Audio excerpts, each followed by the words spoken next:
So you're looking at this ETX right here, thinking, hey, valid trade. ETX, doesn't matter what trend is.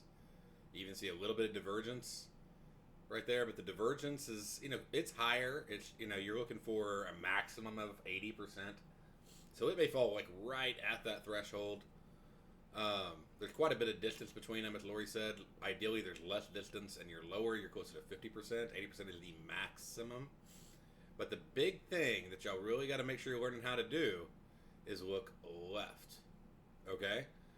And when there's an area where a market went up to and chopped around on, even did coil chop over here, all that, when that happens, you got a paw, you got a ZOI, you got a mini magnet, you got all these things right here showing that there's weakness at this price and there's a battle at this price level. When you see that, be very cautious about going into a trade that's going to have to break into that to take profit, because that's going to be an area the market's going to want to bounce off of. So it's looking left and seeing where there's bounces, where there's coil chop, where there's things like that, where you're really lowering your probabilities by taking a trade. And the more you can learn to do that, the more you're going to learn to avoid bad trades. So entering a trade is the easy part. Knowing when not to enter one is the part where you develop the skill set. And the biggest skill set you can learn on when not to enter a trade is not simply the rules, but learning to read left.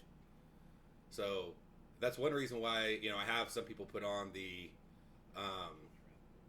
flex pivots on a diagnostic chart, because it sort of put these levels up constantly and says look left, look left, look left as a highlighter. They're not walls or anything like that, but they are points that say, hey, you need to be looking left. And if you would have looked left and saw all this, if this would have been extended out, you definitely would have been like, oh, I'm not taking that. But it broke it, so you're like, oh, I'm ignoring it. Again, anytime you see an area that's been working like that and then laying a lot of OP on top of it, it's going to be a hard push to get through it. And you're trading more on possibilities than probabilities. And possibilities are 50% trades. Probabilities are your higher percentage trades. And so this wall right here that it's going to be trading into, that just happened. I mean, it just broke out. Here's what's going to happen. Okay, this happens all the time. It goes up, it lays all this stuff down, goes back up, it breaks out. You know what it likes to do? Again and again and again, it likes to come back down to that same level and push off of it. So it actually can give you confidence to take a long trade off of it, if you have a setup, but it should give you a lot of caution of taking a short trade right into it.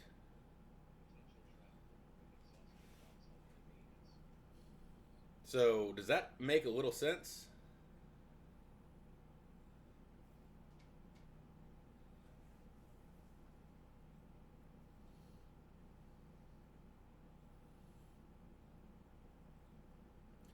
So expect when you get a breakout of an area like this, like boom, for it to pull back. And then look at a trade to keep going. This is one of the things I see over and over and over again. And that gives me confidence on long trades and gives me like, hey, caution on trades going right into it. Yeah, 3 OP stack. And again, it breaks out. And it's going to want to come back. And it did. It came right back and touched that level before it took off. So it's going to break out, pull back to that same level, and then take off. And that's exactly what it did. And if you can learn to just, it's not rocket science, which is fortunate, right? It's just learning to look left and go, hey, if it broke out of this, what would it probably do? It'd probably come back to this area where it bounced before and then bounce off of it. So,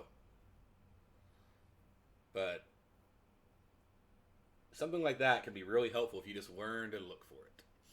It'll save you from these little hits right here. All right, so short little lesson for you in the elite room at apexinvesting.com.